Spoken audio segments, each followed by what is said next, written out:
¿Son estos los tiempos finales? No creo que sea esto el Podríamos final. en realidad llamar a esta época, porque realmente es una época, no es tomar solo un esta evento. pausa como una oportunidad para reevaluar. Sean bienvenidos a la comunidad virtual de servidores, una expresión de servicio más que Misiones Globales Shalom facilita.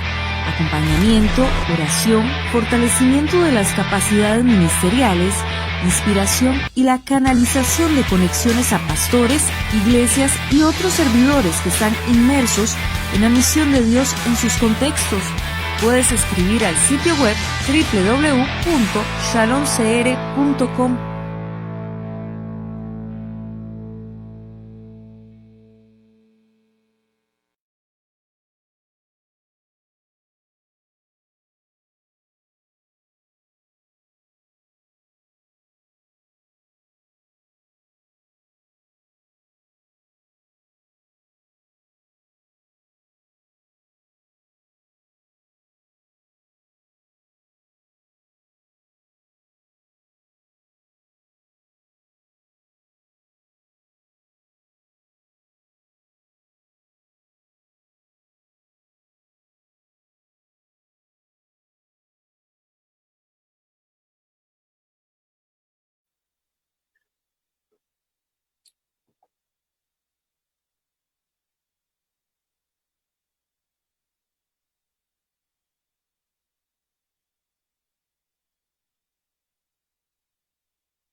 Muy buenas tardes, tengan todos y tengan todas. Ya oficialmente estamos acá en nuestra 20ª videoconferencia que la comunidad virtual de servidores está facilitando para un grupo muy especial de caminantes, de hombres y mujeres que están inmersos en la vida del ministerio, lo cual a nosotros nos alegra muchísimo aquí desde Comunidad Cristiana Shalom, en esta zonita de Costa Rica, en una zona rural, que Dios nos permita servir al reino de Dios de esta manera, ya en continuidad a muchas de las cosas que venimos haciendo durante muchos años. Es que estamos muy agradecidos con cada uno de ustedes que nos están sintonizando, que han estado ahí esperando alrededor de 5 minutos, ansiosos para ver esta extraordinaria videoconferencia que en esta tarde vamos a tener. Recuerden que tenemos también 2 espacios virtuales más que ustedes pueden ver también o compartir a los que están en nuestro WhatsApp, ya sea por el Facebook de Roy Soto Conspiraciones o el sitio web roysotoconspiraciones.org. Y quisiera pedirles a todos y todas los que me están observando y escuchando que visitaran ese sitio web, porque queremos construirlo juntos. Ya luego vamos a ir ampliando mucho más acerca de qué es lo que queremos hacer juntos en ese sitio. Así es que bienvenidos y bienvenidas. Gracias, muchas gracias por darnos este regalo. Bien, esta tarde nos sentimos muy bendecidos, yo particularmente, y sé que cada uno de ustedes también, con la voz que hoy vamos a escuchar. Recuerden que este espacio virtual es un espacio para escuchar voces, conocer posturas, conocer historias, peregrinajes, abordajes, conocer interpretaciones, formas de ser y hacer la misión.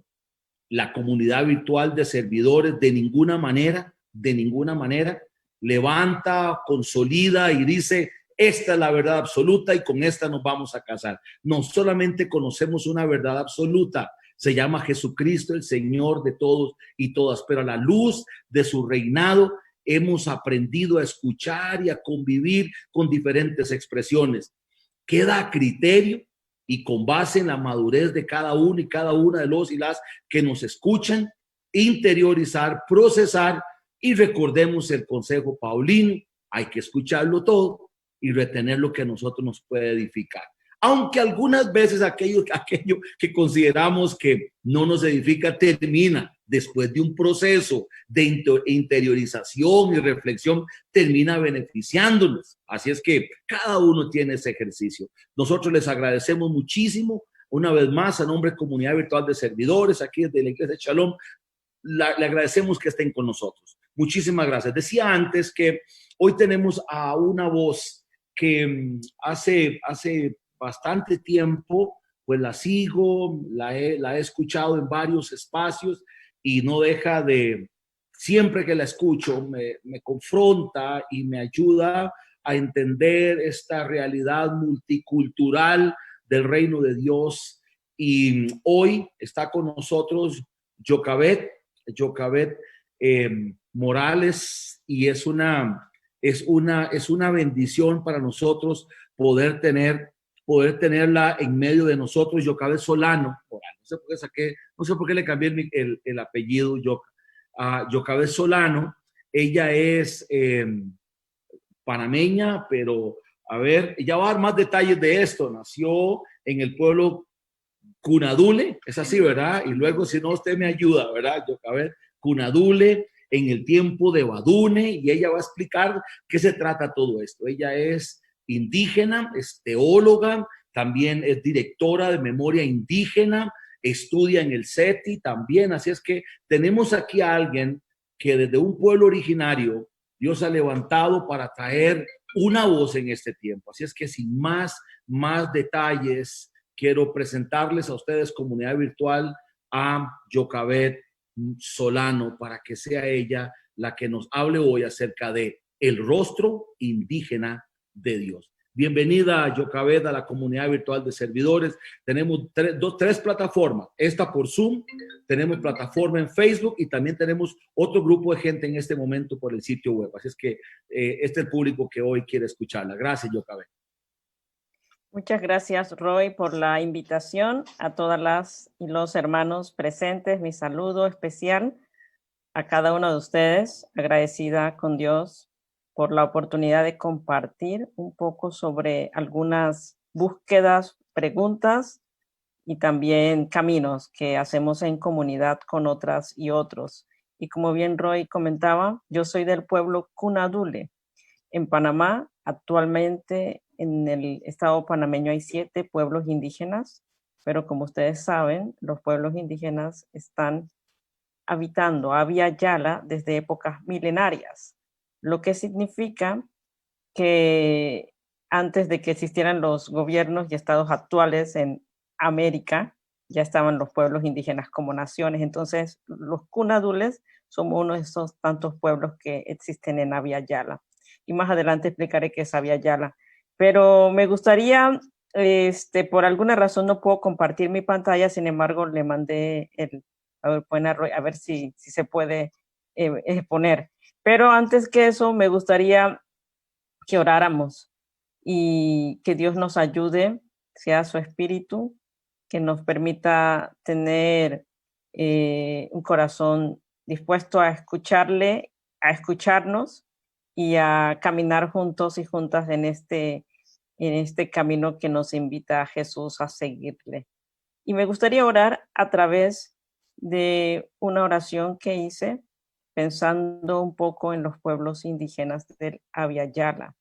Entonces, la oración dice así. Pueden orar como quieran, con los ojos abiertos, los ojos cerrados, como mejor se sientan.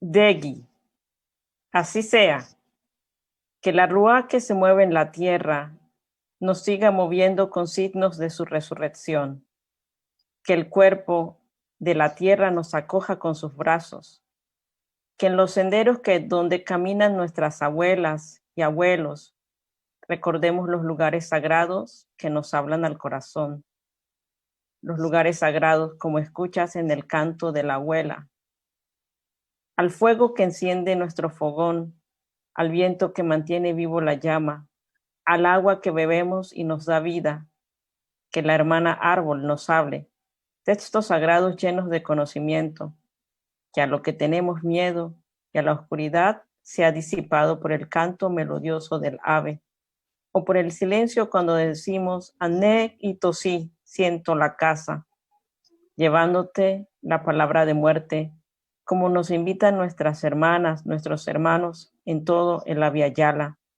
Nos unimos a su oración. Somos tejido que estamos unidos por el mismo cordón umbilical. Cantamos y traemos los sentidos al cuerpo, las palabras al pensamiento. Nuestro cuerpo se une al agua, al viento, al fuego, a la tierra. Cantamos, así sea. De Gui, palabra sagrada para el pueblo Kuna. Que la tierra, quien es profeta, ancestra, nos hable, nos cuente en su sabiduría en relación con Dios, en relación con mamá y papá. Que nosotros, sus hijas e hijos, nos unamos al mover profético de la tierra. Es un grito que gime, esperando la renovación del cosmos, de toda la creación. Que tu gran sueño para los pueblos del mundo siga tejiéndose en la gran mola, que cosamos el hermoso diseño de arte, que con tus manos sagrados nos colorea, que nos unamos al camino de nuestro hermano mayor Jesús, que nos unamos a su sabiduría, para vivir en nuestro cuerpo su resurrección, para canaletear rumbo a los ríos sagrados.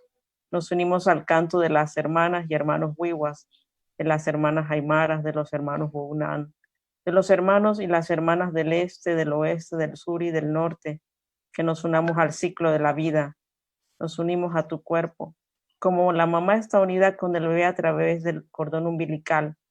Que tu gran sueño nos ilumine en el camino de los sabios y sabias, quienes nos han antecedido, quienes conocieron tu rostro, Dios, en sus senderos, que nuestros pies se choquen con la tierra, que nuestras voces se pierdan en el viento, que nuestros labios beban del agua de vida, que nuestro cuerpo sienta tu fuego, espíritu de vida, que así sea, como canta el pueblo Kunadule, a Dios, a papá y a mamá. Amén. Probablemente es una oración que para muchos puede ser provocadora, porque cuando pensamos en los pueblos de la Abya Yala, tenemos que situarnos desde dónde se está hablando y desde dónde podemos contar lo que estamos contando. Entonces, una de las preguntas que quisiera plantear hoy, más que una afirmación, aunque en la publicidad estaba como afirmación, es, ¿será que hay un rostro indígena de Dios? La pregunta es, ¿será que hay un rostro indígena de Dios? ¿Cómo encontramos preguntas y respuestas a partir de una pregunta en medio de los relatos bíblicos, en medio de los relatos de los pueblos, en medio de la realidad que vivimos? Primero, no sé si se puede compartir el PowerPoint, porque bueno, allí están las imágenes, y aunque yo lo tengo en la mente, quizás a alguno le guste ver las imágenes. Aquí te las lo voy imágenes. a pasar. ¿Me escuchas? Sí. Y tú me vas guiando cómo quieres que lo haga. Sí. Esta es una abuela Kuna. Como verán, en su nariz lleva una argolla que en la lengua Kuna se llama olazu. Representa la belleza de la mujer Kuna, que a partir de la percepción de los Kunas, una de las partes más hermosas del rostro es la nariz, a diferencia de otras cosmovisiones. Entonces se adorna mucho la nariz. Y la pregunta que planteaba era, ¿será que Dios tiene un rostro indígena? ¿Alguna vez no hemos pensado un poco acerca de la realidad de las comunidades indígenas en el Abya Yala? Abya Yala es el nombre como los pueblos indígenas reconocían, en el caso del pueblo Kuna, a América antes que los conquistadores llegaran a América. Entonces, lo podrán leer en libros, lo podrán leer a lo mejor en algunos movimientos sociales, campesinos e indígenas, que dicen que estamos en Abya Yala. Abya Yala significa tierra madura, tierra de sangre, tierra donde habitan el pueblo Kunadule y los pueblos indígenas. Por eso cuando me refiero a Abya Yala, me estoy refiriendo a América. Lo estoy compartiendo para que nos situemos de dónde estoy hablando. Bueno, pasamos. Entonces, gracias Roy por la ayuda. Entonces, hemos orado pensando un poco en el corazón de Abya Yala.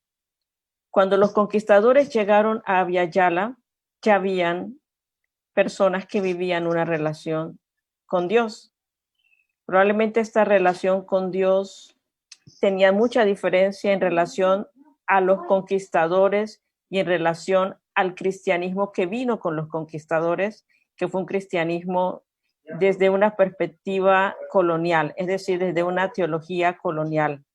Entonces, en el primer encuentro que tuvieron los abuelos cunas con los conquistadores, hay relatos ancestrales como el relato de Iguazalítler, que es mi abuelo, es decir, mi abuelo en el sentido no mi abuelo directo, que es papá de mi papá o de mi mamá, sino son mis ancestros.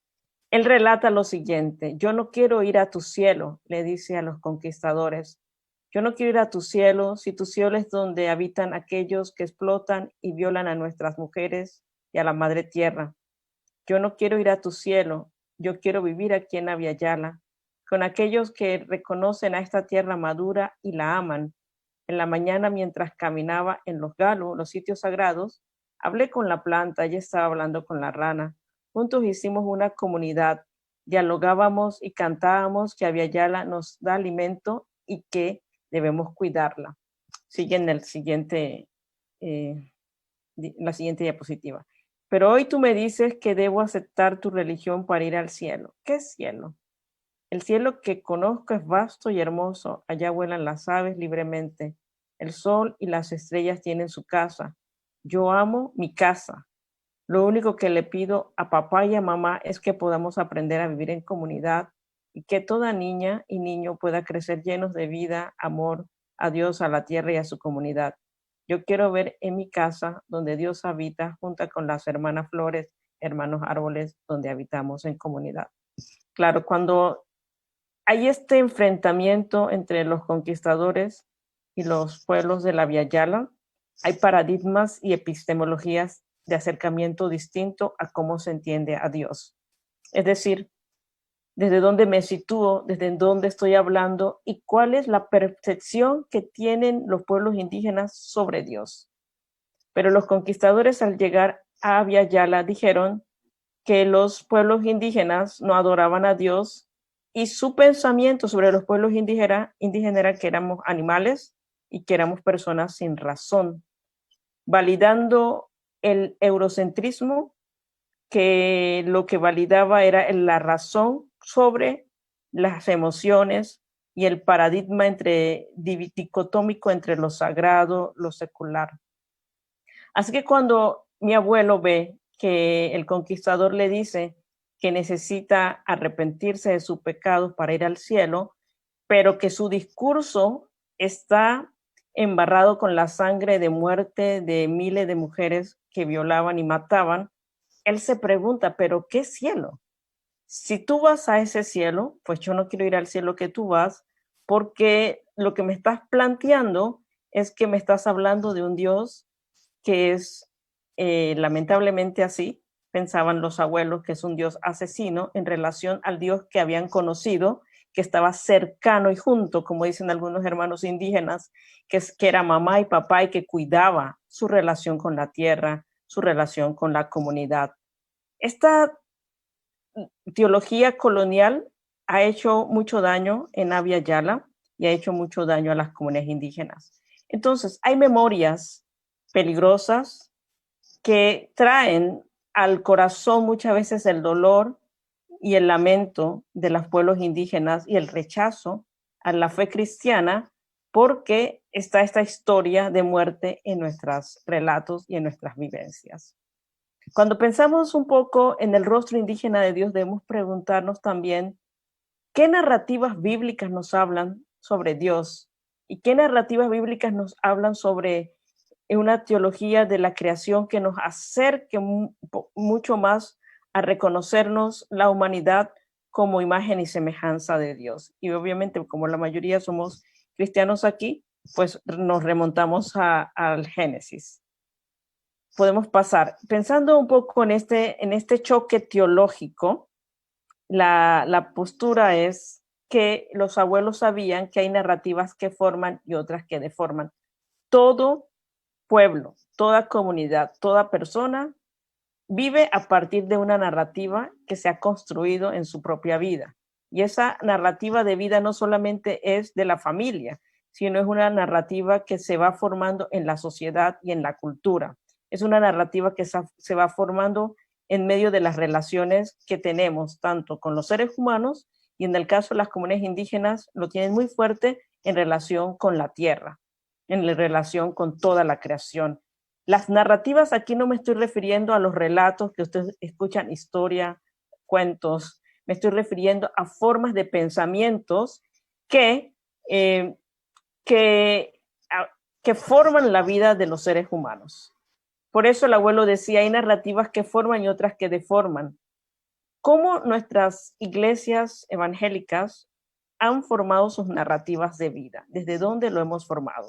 Aquellos que hemos estudiado un poco la historia de la iglesia, sabemos que la historia de la iglesia ha tenido muchas teologías, tanto teologías dominantes como teologías que están más cercanas en relación a la tierra, teologías que se acercan mucho más al dolor y al camino de los vulnerables.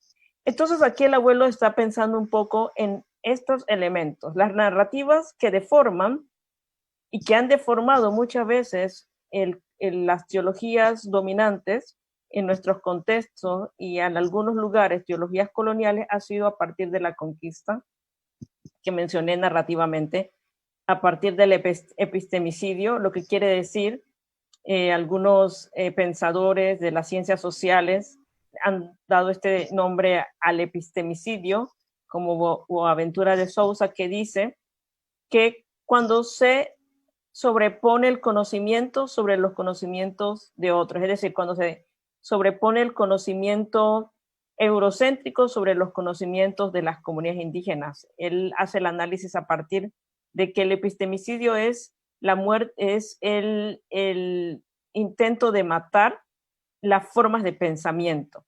En palabras más sencillas, diría mi abuelo Cuna, cuando intentan matar el espíritu del pueblo cunadole. Y algo que sucedió con la conquista fue intentar matar el espíritu de los pueblos indígenas, intentar matar las formas de pensar, de ser, de sentir. Lamentablemente, esto no quedó en la época de la conquista.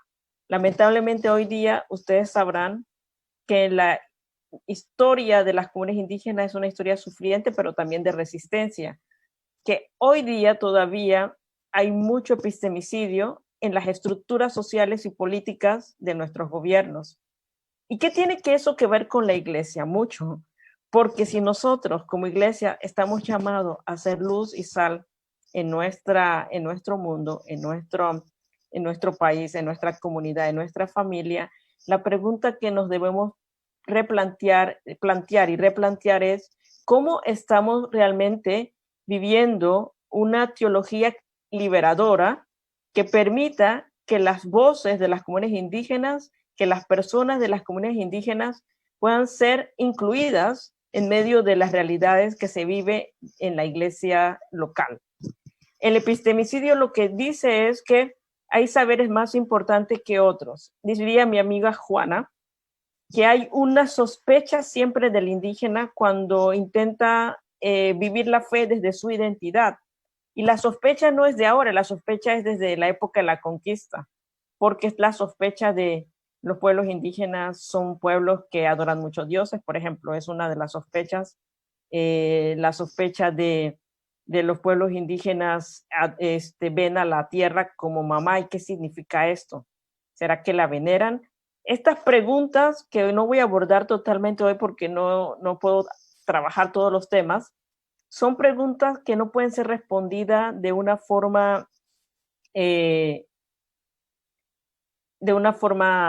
rápida, de una forma sin reflexión. Son preguntas que deben ser contestadas a la luz del conocimiento, del reconocimiento, del escuchar y del dialogar, y del conocer el universo simbólico de los pueblos indígenas. En otras palabras, conocer el corazón, las formas de pensar, de sentir, de ser de las comunidades indígenas. Esta teología colonial está muy metida en algunas iglesias. El tema es que a veces nos cuesta releer cómo estamos viendo estas teologías coloniales cuando no permitimos que las diferencias y las diversidades de formas de ser puedan ser reconocidas dentro de las estructuras eclesiásticas, teológicas, hermenéuticas. Y claro, estos trabajos lo han hecho muchos antes, muchas otras personas, no solamente desde las realidades indígenas, sino desde la realidad de los pobres, desde las realidades de los más vulnerables. Y estoy planteando esto para que tengamos idea un poco en la pregunta, ¿será que hay un rostro indígena de Dios? Esta pregunta hace eco a partir de responder varias preguntas y proponer varias preguntas que vamos a estar pensando en el proceso. Bueno, vamos a seguir. Gracias, Roy, por ayudarme. Pues en el relato creacional le decía, parte de reconocer si será que hay un rostro indígena de Dios es releer otra vez el relato creacional. Nosotros como cristianos lo hemos leído muchas veces. Yo lo leí desde que era niña. Les cuento que mi familia es cristiana desde que antes que yo naciera. Mi papá y mi mamá decidieron seguir a Jesús desde que eran niños. Y bueno, su historia es fascinante. Mi papá es la primera generación de cristianos en su casa, mi mamá la segunda, y cuando yo nací ya ellos eran cristianos. Por eso tengo un nombre de la Biblia, me llamo Jocabet, y el que le encanta leer minuciosamente los censos, que mucho no nos gusta porque hay muchos nombres, se dará cuenta que Jocabet era la esposa de Amram. Jocabet fue la mamá de Moisés. Y ahora quizás es más famosa Jocabet porque hay muchas novelas sobre Moisés. Porque lo cuento porque antes la gente, cuando me decían, ay, qué nombre más extraño, pero ahora, no ahora, sino un par de años atrás, la gente en la calle me decía, como la novela. Entonces sé que hay mucha gente que ya conoce más los relatos de la vida de Moisés a partir de las novelas, ¿no? Pero bueno, regresando al tema, lo que decía es que aunque yo he leído mucho estos relatos, ¿cómo leemos los pasajes bíblicos? Desde dónde lo leemos habla mucho también desde nuestra epistemología, pero también desde nuestra hermenéutica. El relato creacional en Génesis nos plantea que todo el ser humano es imagen y semejanza de Dios. ¿Cómo leemos el relato creacional a la luz de reconocer que imagen y semejanza de Dios son los seres humanos, no como individuos solamente, sino como naciones? Cada persona tiene la imagen y semejanza de Dios en su vida.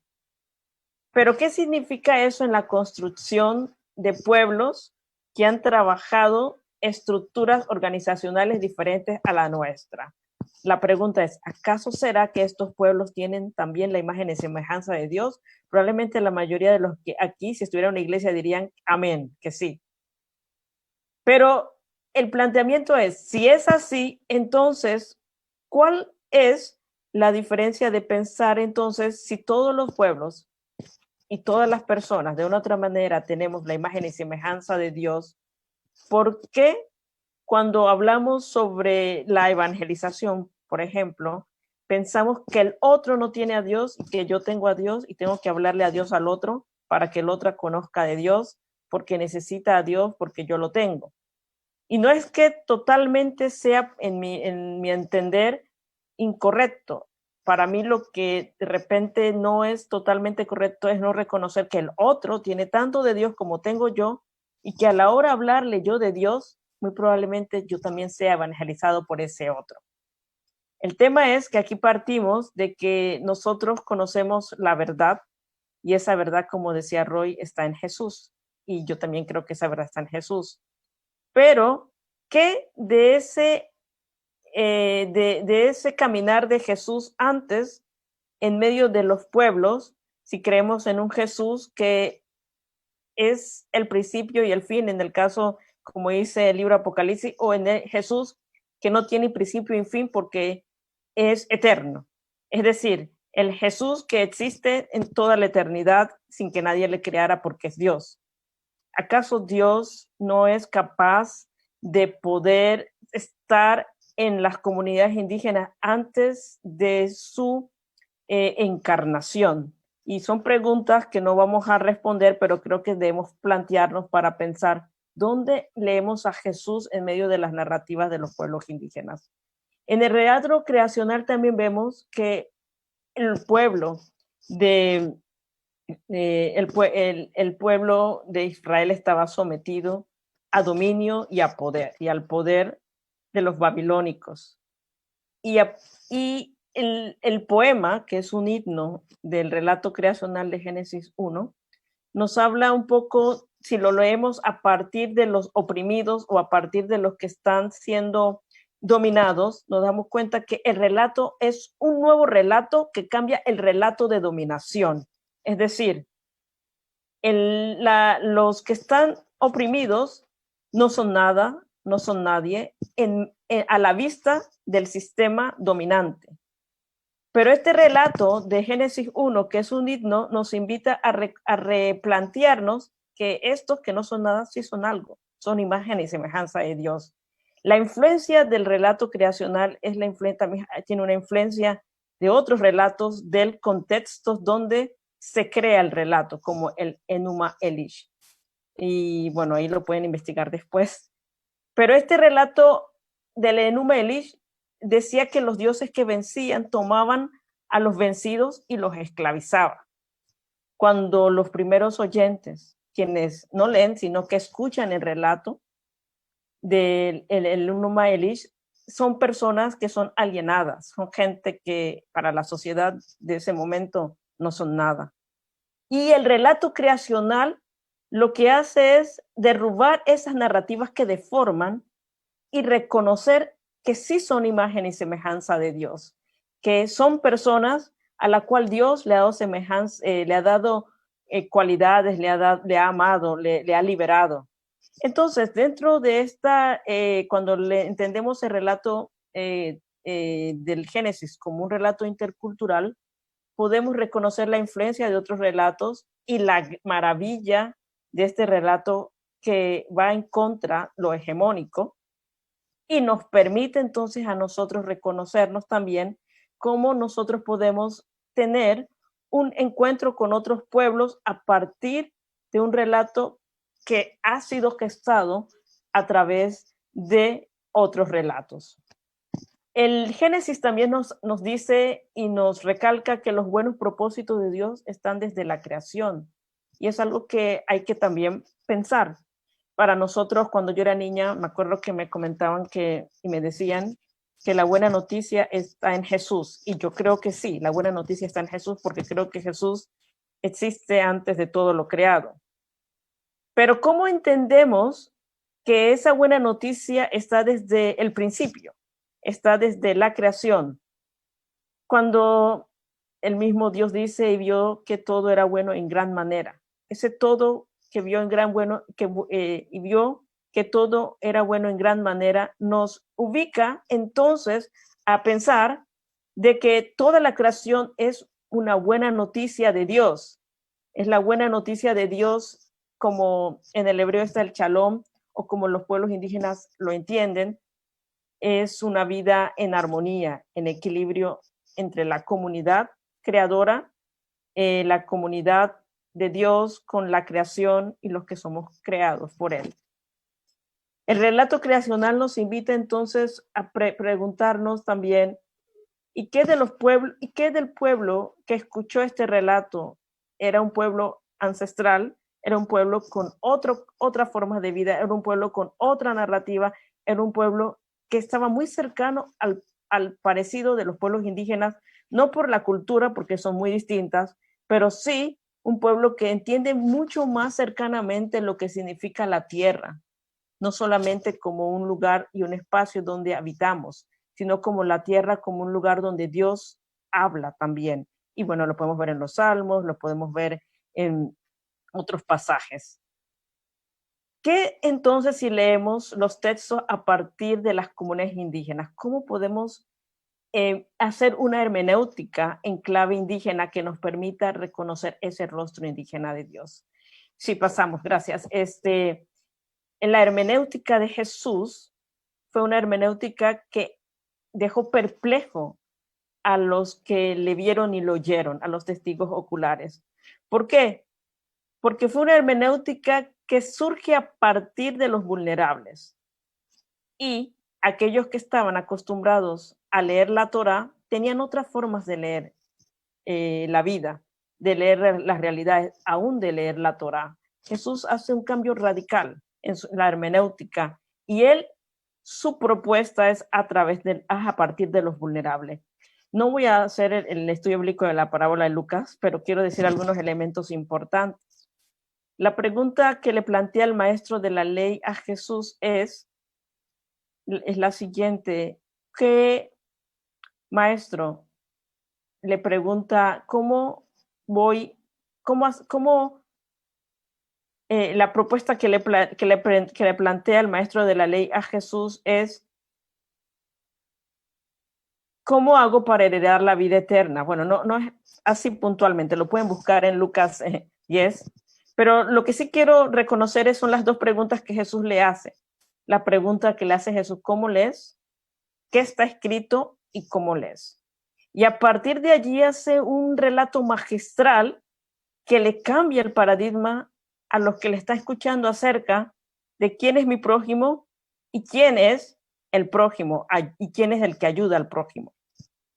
Por eso, cuando uno lee el relato se da cuenta de que Jesús invita a un personaje de los más despreciados para el pueblo judío por razones que ya sabemos, y ese personaje a la final tiene una vocación, la vocación de Dios.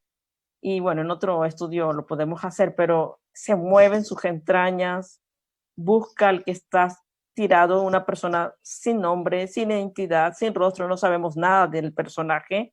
Lo que sabemos es que es una persona que está casi moribunda y que para la ley, si lo tocas, te puedes contaminar. Entonces, el planteamiento de Jesús es: vale más la vida que la ley. Vale más la vida que la ley. Y esto en nuestros contextos muchas veces, en algunos contextos eclesiásticos, es difícil, porque a veces aún el relato creacional lo hemos leído a la luz del pecado, que está bien, pero ¿por qué no leerlo a la luz de la plenitud de vida? Y en el caso del relato del buen samaritano, podemos plantearnos algunas preguntas como: ¿cómo estamos leyendo y qué estamos leyendo? Jesús dice que el buen samaritano es la persona que unge, que venda al herido, pero que también le pone aceite y vino para curar al que está herido. Y estos elementos son tan fuertes en el Antiguo Testamento porque son elementos culticos y elementos que se hace cuando un rey, cuando un profeta unge a un rey, elementos que hablan sobre lo que está haciendo el samaritano es lo que realmente hace Dios con su pueblo. Y claro, el que entiende un poco la narrativa, o como dirían un amigo, el que puede escuchar la música de fondo sabe que lo que está diciendo es que el mismo samaritano está haciendo lo mismo que hace Dios, es decir, es como Dios. Y eso replantea nuestras propuestas. ¿Por qué? Podremos preguntarnos, ¿y qué tal si los pueblos indígenas en la Via Yala, con la resistencia que hacen, por ejemplo, por los miles de hectáreas que se talan o se queman, por las luchas de poder mantener los ríos limpios, el aire, la mayor cantidad de bosque que tenemos en el mundo entero ha sido preservado por las comunidades indígenas? ¿Y qué tal si ellos, nuestros hermanos y hermanas de la Via Yala y del mundo entero, son parte de esa voz profética que Dios ha levantado, aún a pesar de que viven otras espiritualidades distintas a la nuestra, quienes seguimos a Jesús? ¿Qué nos indica a nosotros el seguimiento de Jesús? Es decir, ¿qué nos hace reconocer que realmente somos el pueblo escogido por Dios? ¿Será nuestro entendimiento de Dios? ¿Será nuestras formas de vida? Entonces, hay como cuestionamientos importantes que podemos hacer a la luz de la hermenéutica de Jesús, y no solamente con el buen samaritano, sino con otros pasajes. Entonces, más que nada, estoy proponiendo preguntas para seguir pensándose, y no estoy dando una respuesta, estoy provocando un poco el pensamiento y para que sigamos reflexionando. ¿Será que la teología, para ahí le faltó una T, me lo comí, la teología Cunadule tiene algo que aportar a la iglesia global? Bueno, para pensar un poco en lo que estamos planteando es, si hay un rostro indígena de Dios, ¿cómo será ese rostro? ¿Será que hay un rostro también afro de Dios, afrodescendiente? ¿Será que hay un rostro campesino de Dios? ¿Será que hay un rostro femenino de Dios?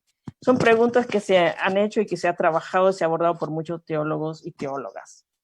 Pero también en mi caso particular me pregunto, ¿será que la teología Cunadule tiene algo que aportar a la iglesia global?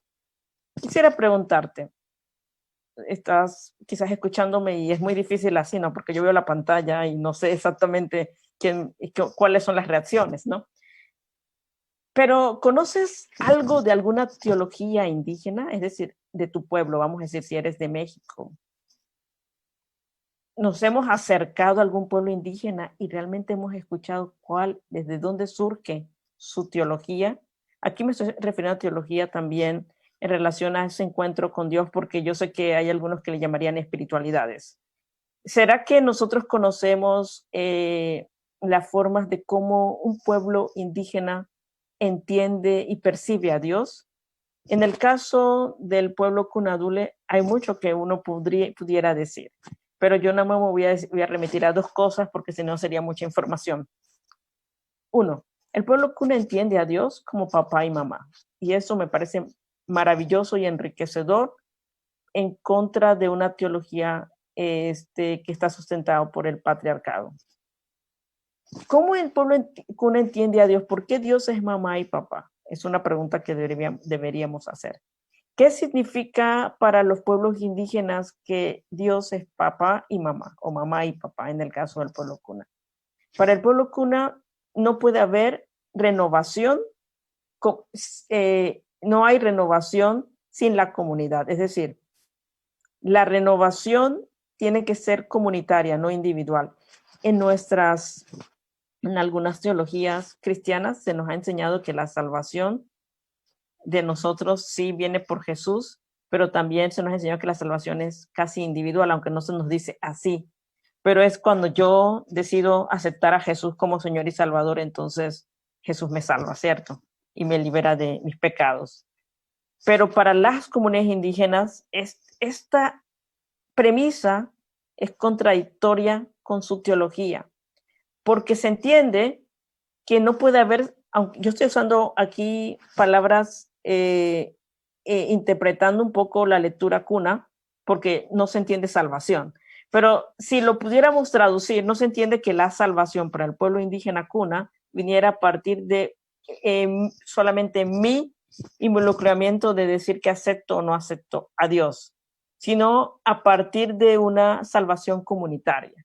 Y estos elementos son preciosos a la hora de repensar cómo realmente entendemos salvación, porque desde nuestras realidades agobiantes que existen en el mundo entero en relación a la corrupción, a lo sistémico, nos debemos plantear por qué en cierta parte de la iglesia no ha respondido en comunidad a las realidades sociales que existe en Abya-Yala.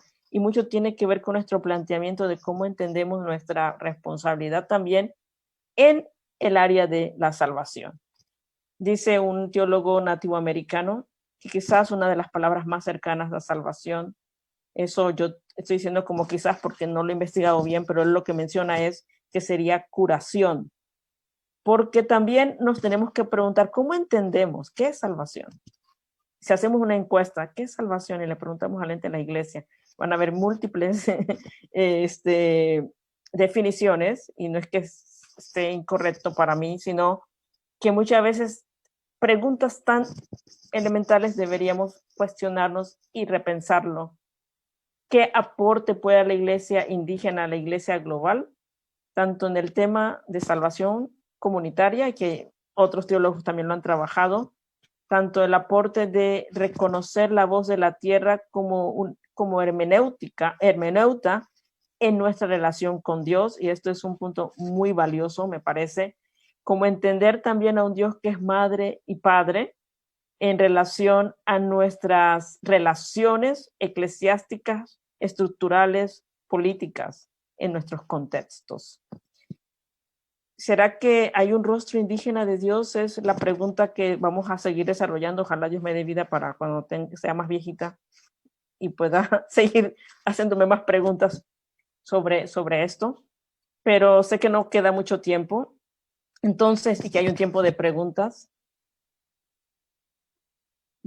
Decía unos amigos en una consulta de memoria indígena, el problema muchas veces está que no nos queremos dar la tarea, nos decíamos nosotros entre nosotros, a escuchar al otro sin el juicio negativo que ya se puso desde la teología colonial.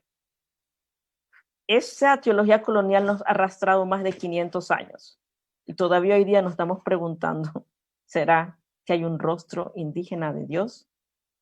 Pero no solamente en la teología, sino también en la política. Y aunque no estoy hablando de este tema, casi siempre lo menciono, que miles de defensores de la tierra mueren a diario. Y nuestra respuesta frente a esa muerte, ¿cuál es como iglesia? La muerte de gente que ha dado su vida por defender los territorios, la tierra, y bueno, y de la cual nosotros también podemos beneficiarnos porque respiramos, ¿no? Del pulmón, de la tierra, del oxígeno y lo demás. Entonces, aunque no era una charla narrativa, porque aquí quise hacerlo más como a base de preguntas, me gustaría decir que es la propuesta de una iglesia como la que propone el apóstol Pablo en el libro de los Efesios, donde el cuerpo está unido, una iglesia diversa, una iglesia que incluye, una iglesia que abre la mesa para que podamos preparar la comida, servir la comida y comer juntos. Es la propuesta del evangelio. Cuando no escuchamos las diversas voces, realmente no es una iglesia que entiende qué es el cuerpo de Cristo. En la iglesia que derrumba las barreras, dice el apóstol Pablo, y los muros son derribados. ¿Qué muros necesitamos derribar para escuchar estas teologías en el Abya Yala que enriquecen a la iglesia global? Y finalmente decir que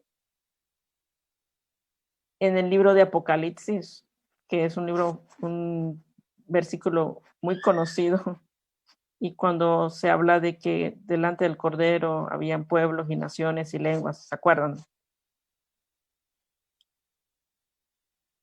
Vemos que el pasaje hace un cambio. La oración de Israel era que Jehová es uno, pero también hablaba sobre que ellos eran el pueblo elegido.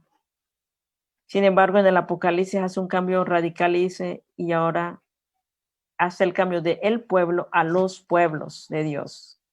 Y yo creo que esta es una hermenéutica que nos debe seguir sonando en la cabeza. ¿Qué significa que en el Apocalipsis no diga el pueblo de Dios, sino los pueblos de Dios? Y bueno, hay otros ya que han trabajado el tema del reino de Dios, pues, lecturas como el de Miguel Bonino o el de Emilio Castro, o lecturas de John Sobrino, nos permiten también entender qué significa iglesia, reino de Dios, qué significa. El mismo Juan Stan ha trabajado un poco el tema de, no digo que un poco, sino que ha dicho, perdón, también el planteamiento de el cambio del pueblo a los pueblos de Dios. ¿Será que las teologías aviayalenses, les llamo yo, porque recuerden que decía que era aviala América, ¿no? ¿Será que las teologías aviayalenses tienen algo que aportar a la iglesia global en medio del consumismo, en medio del sistema capital y neoliberalista? Y bueno, estamos viviendo un poco el replanteamiento a raíz del COVID-19. ¿Qué sistemas de vida queremos como sociedad? Pero ¿qué planteamientos también necesita hacer la iglesia? Y los pueblos indígenas tienen mucho que aportar en la vida comunitaria, en el tema en relación con la tierra, en el tema de reconocernos como una comunidad, y que si somos una comunidad necesitamos usando palabras de nuestro contexto cristiano, arrepentirnos comunitariamente y reconocer si hay una salvación cósmica, que sí la hay, pero en comunidad y no individual. Porque el individualismo no era parte de la propuesta de relato bíblico, sino vino realmente con la teología colonial.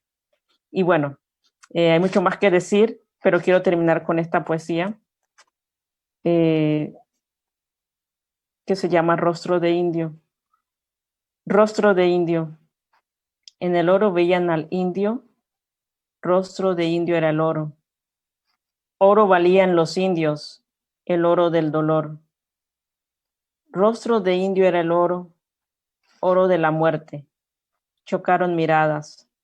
Ambos veían al oro. El conquistador veía el oro en el rostro del indio. El indio, el oro en los ojos del conquistador. Rostro de indio era el oro de la ambición. Para el conquistador, el oro era poder. Para el indio, regalo de la madre tierra. Rostro de indio era el oro de la liberación. Siguen en el otro.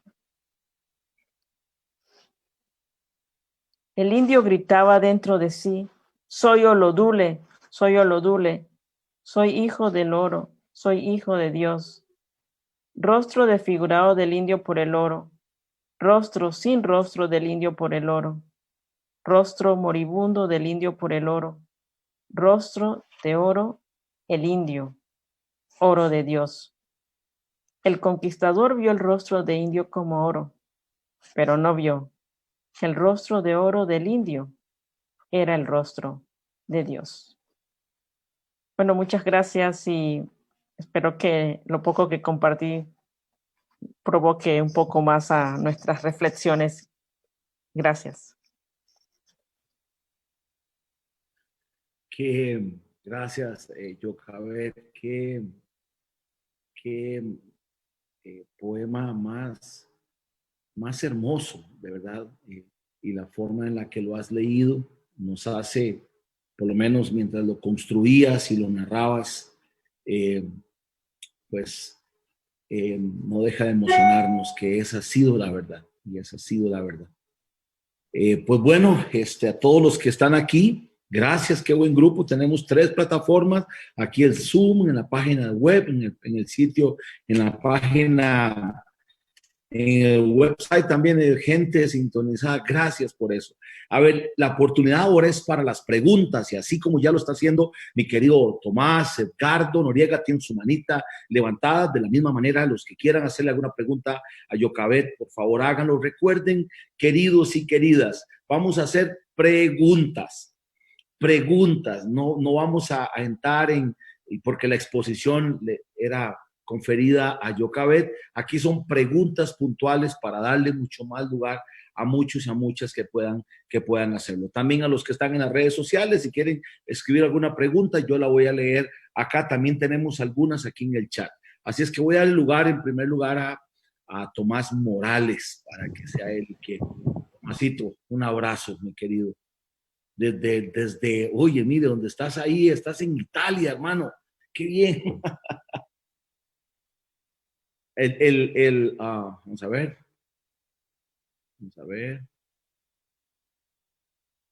Algo pasa, vamos a ver qué pasa. Ahora sí. ¿Sí me escucha? Desde Italia, salúdenos.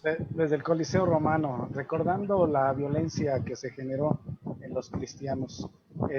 Muchas gracias por la exposición. La pregunta es, desde tu perspectiva, desde tu visión, desde tu teología, ¿cómo haríamos la lectura de Génesis 2:18 en este mundo atomizado? Que no es bueno que el hombre esté solo, no es bueno que está en medio de nuestra soledad, como está generando la pandemia. ¿Cómo nos harías una lectura de este texto? Gracias. Gracias, hermano. Roy, ¿cómo es la dinámica? Escucho las preguntas y Sí, respondo una solo. Sí, te preguntan y respondes directamente. Ok, uno por uno. Uno por uno, correcto. Bueno, el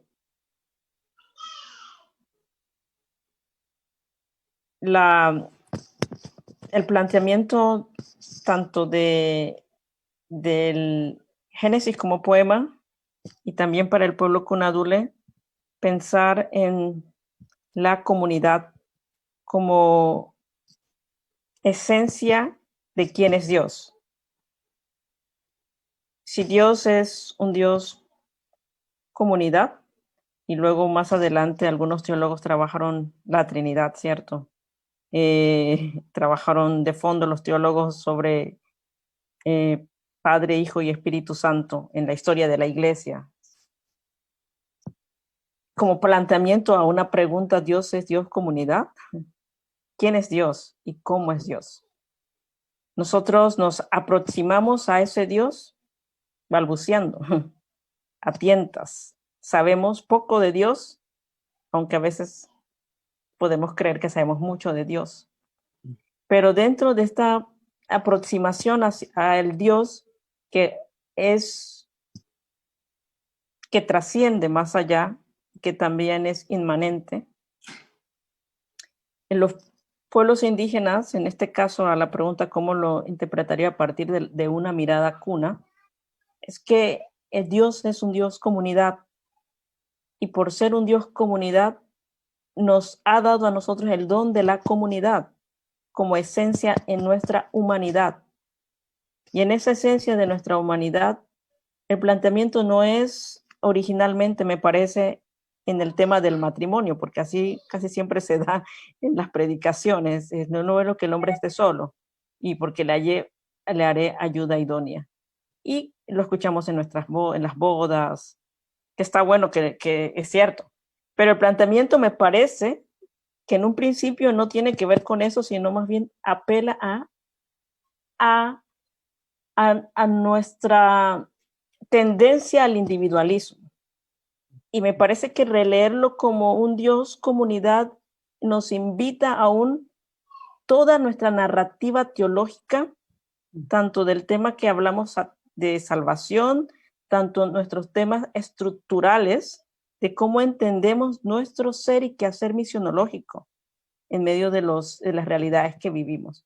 Entonces, me parece que reconocernos como parte de esa comunidad, no solamente separados, sino como parte de esa comunidad a la cual el Dios mismo nos ha invitado y nos ha convocado como parte de esa comunidad. Y aquí creo que una cosa más para decir, porque no solamente fuera de la comunidad de Dios, sino en la comunidad de Dios, en la tierra. Y aquí desde un planteamiento indígena, ¿por qué? Porque nosotros fuimos creados del polvo. Nuestra esencia como seres humanos venimos del polvo, venimos de la tierra. Entonces, en la comunidad creadora también está la tierra y nosotros en ella. Entonces, un replanteamiento de entender. No es bueno que el hombre esté solo, es un replanteamiento desde una perspectiva indígena a la vida en comunidad como una de las éticas mayores del ser humano y del ser humano en relación a la tierra y en relación a Dios. Bueno, allí, Tomás, pudiéramos seguir hablando, pero mi respuesta breve. Gracias a ambos, gracias. Eduardo Noriega, por favor, adelante con su pregunta. Guauquicuna, panicuna, pastores cuna, bueno, tucuicunata, taita Dios bendiciacho. Soy un colombiano que vine como pastor misionero al Ecuador hace 18 años y solo cuando llegué aquí a Ecuador me enteré que iba a pastorear un pueblo indígena y no fui preparado para eso. Me he ido enseñando en con el ánimo de tener un acercamiento a las comunidades indígenas. Vivo en la zona del Ecuador donde el 80% de la población es indígena.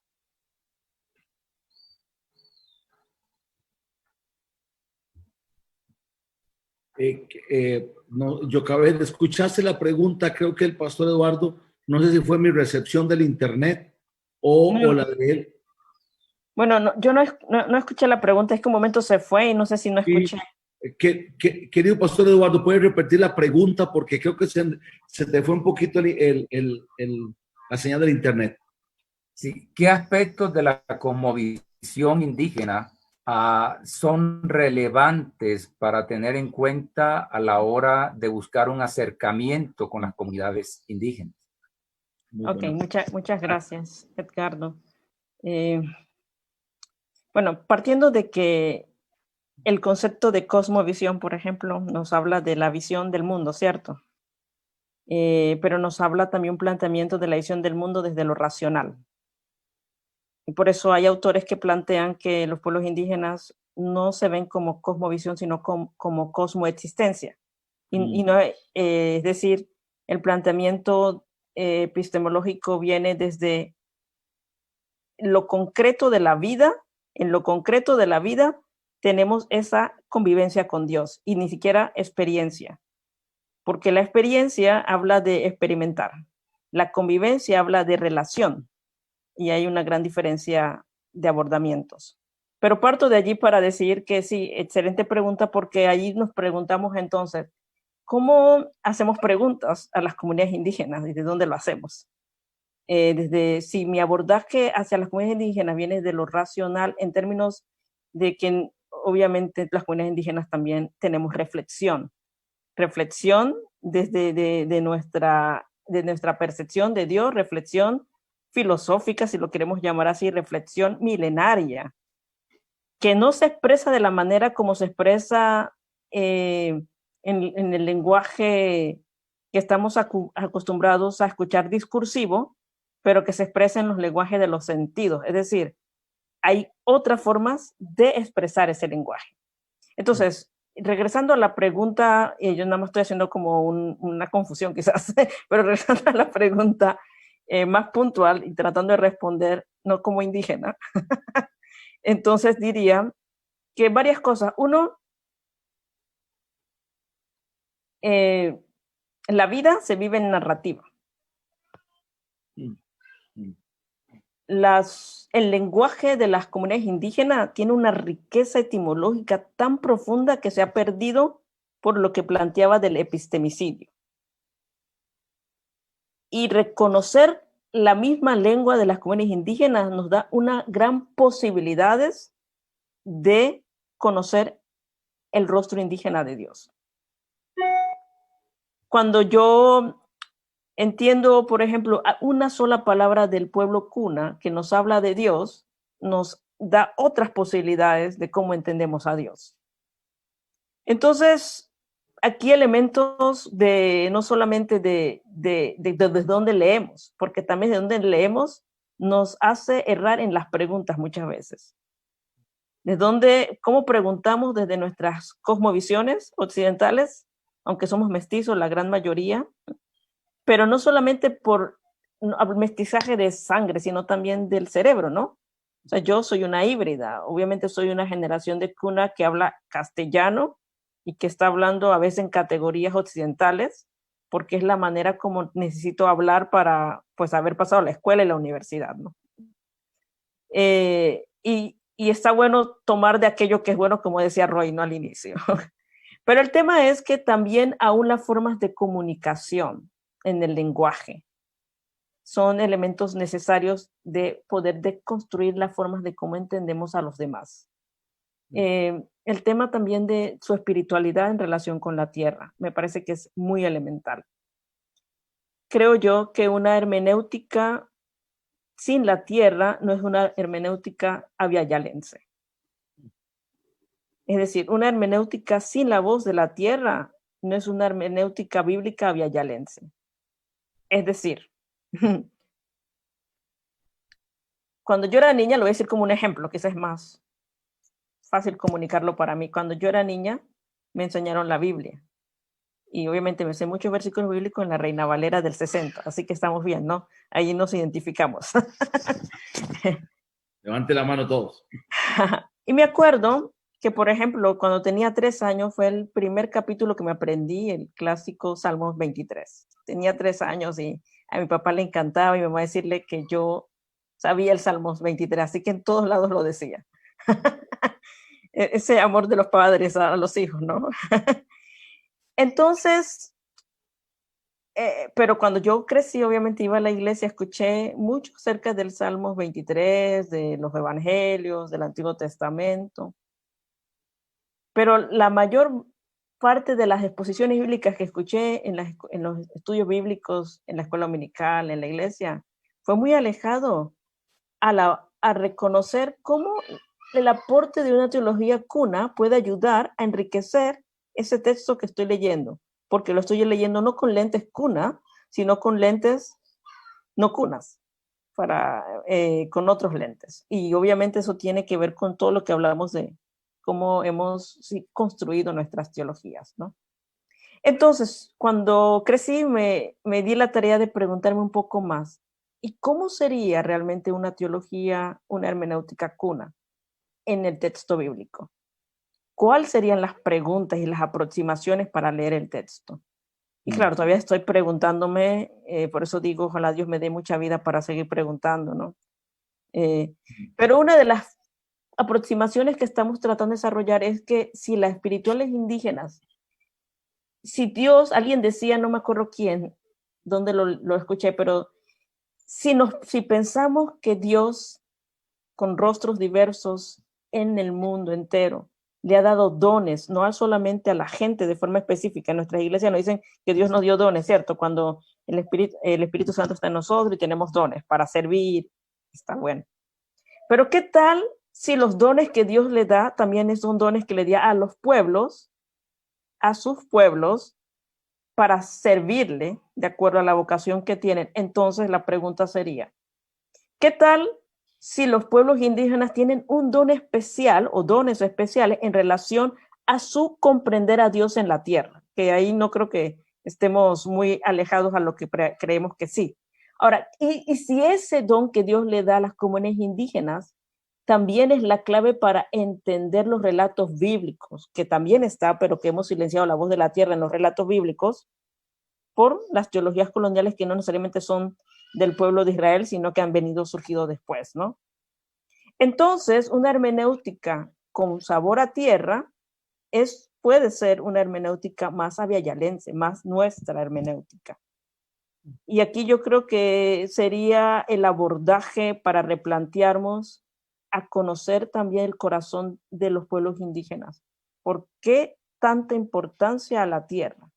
Ahora, aquí podemos también decir, algunas personas han planteado de que los pueblos indígenas son polisteístas, pero bueno, hay otros estudios que dicen que realmente no es politeísmo, sino la epifanía de Dios en distintos rostros de un ser absoluto único, que se aproximan y le decimos de tal manera porque no podemos decir cómo es, porque ese Dios sobrepasa lo que somos.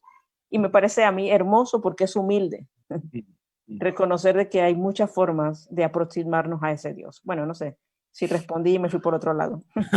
Muchísimas gracias, Yocaid, hermosísimo. Yo realmente estoy disfrutando muchísimo. Preguntas en el chat, dice Francis, ¿cómo se percibe la espiritualidad de los pueblos considerados idólatras?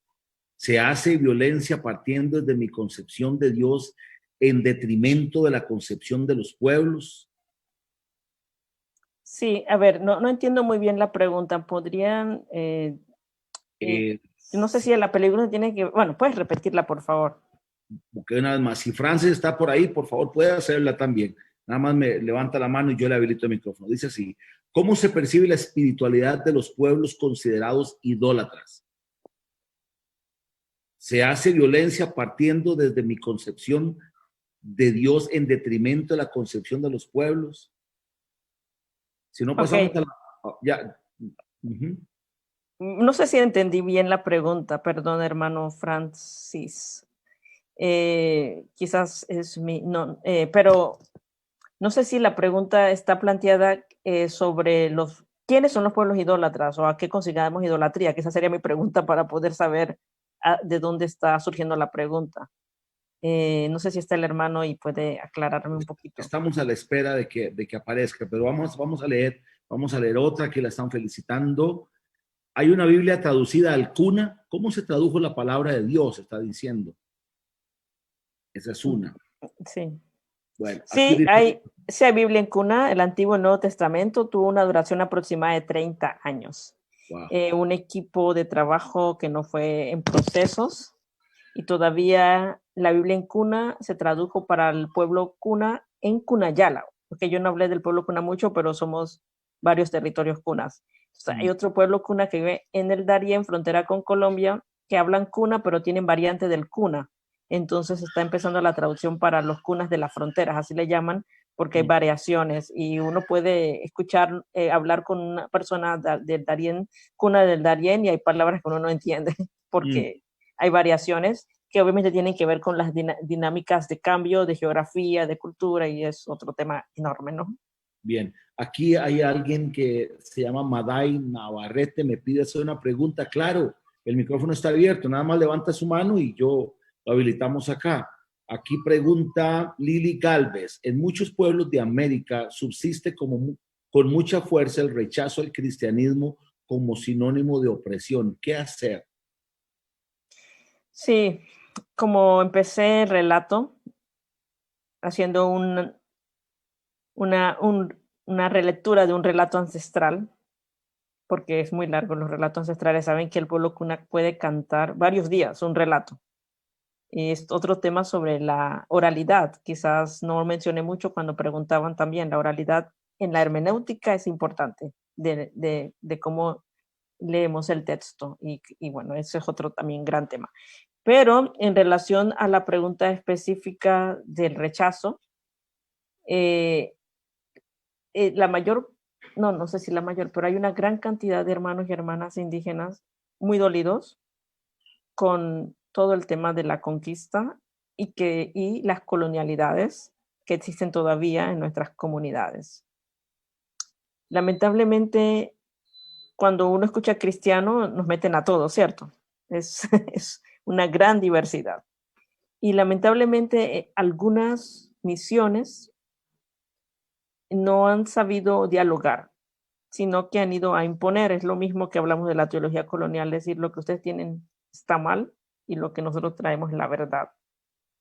La arrogancia en nuestras formas de entender a Dios se ve también en nuestras dinámicas de poder, que muchas veces no se dicen en el discurso, pero que se vivencian en las prácticas. Así que cada comunidad indígena tiene sus formas de organización política y social, y aún espiritual, porque no hay una dicotomía. Una de las características del ser indígena es lo holístico y la integralidad, que es otra de las respuestas al pastor. Lo holístico y la integralidad. Por eso hay que saber qué significa esto en el núcleo ético mítico de un pueblo o en el universo simbólico de un pueblo. Entonces, ¿qué hacer? Yo creo que una de las primeras cosas, me parece, es la invitación que también han hecho los teólogos latinoamericanos cuando hubo una teología muy eurocéntrica y del norte. ¿Qué pidieron los teólogos latinoamericanos? Que se les escuchara, que se les reconociera. Yo creo que es importante ir a nuestras comunidades, primero como lo hacía Jesús. Me fascina ver al Jesús que observa, que hace silencio, que escucha, y que supo muy bien el corazón del universo simbólico de su propio pueblo para decir las parábolas que dijo y las narrativas con las cuales se aproximó. Entonces me parece que el reconocimiento de que podemos saber muy poco de las comunidades indígenas porque lo que sabemos es superficialidad, pero no necesariamente estar trabajando muchos años en las comunidades indígenas significa conocer a las comunidades indígenas. O sea, y parto probablemente con ojo sesgado, pero desde mi propia realidad. Yo nací siendo cuna y soy cuna. Y cada día voy conociendo más el corazón de mi pueblo, porque aún siendo cuna, hay mucho de lo que se me ha negado por razón de lo que hemos hablado. Y no necesariamente porque se vea que no me digan no vayas a la casa de congreso, no hagas esto, sino hay sistemas opresores que son tan fuertes en los sistemas escolares, en los sistemas de nuestros pueblos, en nuestros países, que nos niegan esa posibilidad de aproximarnos a lo que realmente siente y piensa el corazón indígena. Entonces, me parece que si nos diéramos la tarea un poquito más, algunos y algunas, que yo creo que los que están aquí se lo dan, me refiero, estoy hablando de forma general, a escuchar, a conocer, luego reconocer y después quizás dialogar, entonces nos diéramos una tarea, esos procesos se dicen rápido, ¿no? Escuchamos, conocemos, reconocemos, dialogamos, pero en la práctica nos lleva toda la vida. Claro. Y también el asombro de poder, en alguna vez leí, cómo ver la geografía de gracia donde no lo vemos, dónde ver a Dios donde creemos que Dios no está. Y me parece que en esto Dios es fascinante, porque está muchas veces donde no vemos que está. Ahora, no sé si me confundí, pero lo quiero decir, está muchas veces donde no creemos que está. Y allí yo creo que ese acercamiento de la perplejidad nos puede ayudar muchísimo. Muchas gracias, Jocabet. Mira, aquí está Maday Navarrete, ya la vamos a habilitar para que pueda hacerte la pregunta. Maday, adelante, por favor. Sí, gracias, Roy. Hola, Jack, Yoki. Tengo una pregunta. ¿En qué momento social crees tú que se perdió de manera general este contacto de sentirnos pertenecientes en comunidad con la creación y lo original de nuestros pueblos? O sea, el amar, el reconocer, el armonizar con Dios, creación, hombre, y cómo podemos retomarlo. O sea, a mí me gusta mucho todas los orígenes de los pueblos indígenas, porque todos se refieren a lo que es la naturaleza, ¿sí? Lo ambiental, ¿sí? De hecho, en la iglesia donde nos congregamos se estaba retomando precisamente eso, o sea, el volver a amar a la naturaleza, pero ¿en qué momento social en general, desde el inicio, me supongo, ¿dónde crees tú que se perdió esa armonía? Pues es una pregunta como, si es desde dónde, del origen, pues como cristianos tenemos el relato de la creación, ¿no? Y reconocemos que parte de nuestra desarmonía, o no sé si esta palabra existe, desarmonía, o falta de armonía con Dios y toda su creación, lo vemos cuando nos alejamos de Dios, ¿no? Y bueno, hay muchas formas de entender el Génesis 3, ¿no? Pero sí, me acerco un poco más como indígena en Abya-Yala, ya desde nuestros contextos y desde esta parte del mundo. Creo que la iglesia sí tiene acercamientos teológicos más cercanos a la vida orgánica de la tierra, y aún como ser vivo. Lo que pasa es que no hemos dado mucho en nuestras narrativas, algunas iglesias no nos damos la tarea de leer esas teologías que están presentes históricamente, muy presentes. Pero en relación también a nuestros contextos como abyayalense, en el caso de los pueblos indígenas y en Latinoamérica, con la conquista se perdió mucho por las formas de cómo se entendió a Dios y se percibió a Dios. Y esto construyó muchas de nuestras iglesias. Claro, también con las teologías coloniales vinieron otras teologías que son parte también de nuestra historia como iglesia. Y que por eso algunos dicen que desconocemos también nuestra historia. Entonces, nos quedamos con algunos con una narrativa que se hizo muy fuerte en nuestros contextos. Y yo creo que se perdió mucho también cuando no supimos dialogar con las comunidades indígenas que tienen y tenían el gran regalo que Dios le dio de acercarse a Él a través de su sentir la tierra.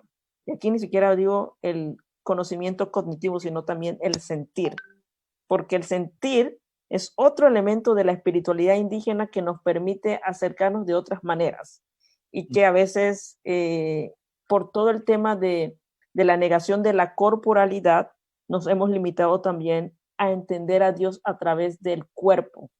Claro, quizás algunos hermanos pentecostales pueden hablarnos sobre el tema, pero los pueblos indígenas tienen mucho también que aportar allí, porque el cuerpo, cómo se siente en el cuerpo. Por ejemplo, para mi abuelo, es muy fácil decir que estoy sintiendo el cosmos. Y uno dice, ¿cómo se siente eso, no? O esto. Bueno, este es un gran temazo, pero sí. pero sí, yo creo que se perdió en muchos momentos. Y claro, que así en esos momentos no se perdió todo. Hubieron gente y hermanos y hermanas de las iglesias que lo trabajaron, pero eran unas minorías. Y yo creo que tenemos una gran bendición que todavía existen comunidades indígenas y podemos aprender mucho todavía de esto y recobrar esto que está en el relato bíblico y que está en las narrativas de la Biblia. Yochebed, mire, el tiempo ya se nos ha ido, ¿verdad? Que rapidísimo, todavía quedaron varias preguntas. Por ejemplo, nada más voy a leer algo rápido y estoy seguro, levante la mano donde quiera que lo vea, como buenos pentecostales evangélicos, si invitamos a Yochebed otra vez, hay que invitarlo otra vez porque hay mucho más. Yochebed, estás comprometida con esta comunidad virtual porque realmente lo que has hecho es detonar un sinnúmero de preguntas que queremos construir desde la espiritualidad de los pueblos indígenas, obviamente, y ver a Dios desde esa diversidad. Vea lo que cuenta Elisa Arias, y es algo que fue noticia, imagino que más de uno de ustedes lo miraron, el 6 de junio, el abuelo Domingo Chokche, dice, bueno, no sé si lo pronuncio bien, fue asesinado por pobladores de Chimay, San Luis en Petén, eso pasó en Guatemala, y él era dice ella que cuando prendieron fuego a su cuerpo, ya que de acuerdo a esto se trataba de un brujo, un maestro herbalista, un científico maya, ella hace toda la descripción. Al final es una pregunta: ¿qué hacer cuando se arraigan teologías colonizadoras y occidentales que producen la violencia dentro de los miembros de los pueblos indígenas? Esa pregunta, indudablemente ya el tiempo se nos escapó para leerla, para contestarla, pero es parte de la razón por la que tienes que volver a este lugar. Por aquí leí otra muy buena. Elisa vuelve a hacer otra pregunta: ¿qué hacer cuando unas comunidades indígenas llegan a negar su cultura y costumbres y prácticas de vida, resultado de la colonización, etcétera, etcétera? Juan Peregrino dice: al entender que lo que llamas teología colonial ha permitido ciertas opresiones para los pueblos, quizás en el desconocimiento de la presencia de Dios en estos. Pregunta: ¿cómo entender el papel de la espiritualidad cristiana y el pensamiento religioso en la política? ¿Puede la libertad de culto afectar la autonomía de las comunidades?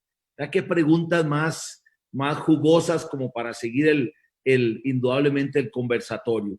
Pero bueno, aquí la última pregunta: ¿cómo presentarles el mensaje de salvación, pregunta Rigoberto, de la fe en Jesucristo y no afectar su cultura, incluso su espiritualidad?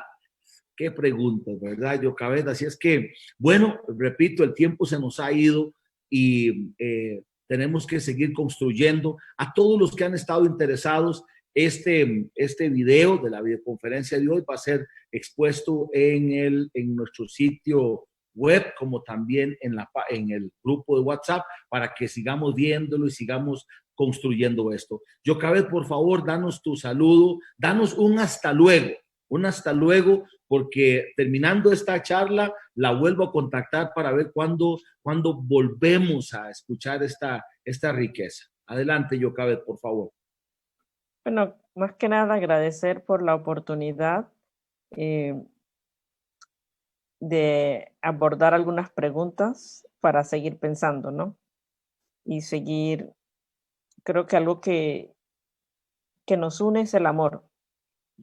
Y entonces la intención de Dios al crearnos fue el amor. La comunidad de amor creó la humanidad, creó a nosotros en la creación. Entonces, yo sé que los que estamos aquí porque amamos a las comunidades indígenas. Y yo creo que estos lentes del amor nos van a permitir hacernos preguntas difíciles, que también cuestionen nuestra propia fe. Y no me refiero a que no vamos a seguir creyendo en Jesús, yo creo en Jesús, pero me refiero a cómo creemos y cómo creemos en Jesús, cómo le seguimos. El amor nos permite también reconocer que tenemos parte también cegado y que solamente podemos conocer más de Dios cuando escuchamos a los demás. Entonces, hay algo que a mí me motiva mucho y es que en mi deseo de conocer más de Dios, le quiero conocer también a partir del amor y a partir del amor que veo en el otro y las intenciones de por qué nos hacemos estas preguntas. ¿De qué sirve tanto de lo que decimos si yo me pregunto a mí misma si lo que no me mueve es el amor? Y bueno, ya Pablo lo dijo súper bien, ¿no? Entonces, si me mueve el amor y me mueve el amor hacia mis hermanas y hermanos indígenas, quiero caminar con ellos, también sentir su dolor, pero también ver cómo probablemente estamos haciendo muchas veces misiones, hermenéuticas, propuestas teológicas que no están basadas en el amor, sino en el poder. Y eso realmente no viene de la intención del corazón de Dios. Y por eso me planteo estas preguntas también. Y bueno, un saludo especial a todos, especial veo que está mi hermana y mi cuñado por allí. Así que están sin video, pero ahí les saludo con mucho cariño. Y a los amigos y a las amigas. Gracias, Yochabed, de verdad, gracias. Termina de una forma magistral. Si esto no lo mueve el amor, si la columna vertebral de lo que hacemos y lo que somos no parte de esa expresión corporal, no tiene sentido nada, ni este espacio, ni ninguna reflexión teológica, nada. 1 Corintios 13 lo señala muy bien. Aquí Eugenio Aquino Domínguez dice: salud de la Unión Nacional de Traductores Indígenas de México, UNTI México. Sería bueno también invitar a Eugenio contigo para hacer un diálogo abierto. Gente linda, gracias por darnos este regalo de poderle servir. Servimos el gallo pinto costarricense y el café rico para que ustedes lo disfruten, y ya vieron lo rico de hoy. A ver, próxima semana, próximo miércoles a las 4 de la tarde, la teóloga, escritora Nancy Bedford, imagino que todos la conocen, Nancy Bedford va a estar con nosotros para hablar acerca de qué nos dice Jesús de Nazaret en épocas de pandemia. Nancy Bedford, ¿qué nos dice Jesús de Nazaret en épocas de pandemia? Ya saben que todos estos esfuerzos es con muchísimo amor. Que Dios les bendiga. Y no sé en la lengua de Yochabed cómo se dice pura vida, pero yo les digo a todos pura vida costarricense. Que estén todos bien. Muchísimas gracias. Hasta luego. Hasta luego. Buenas noches.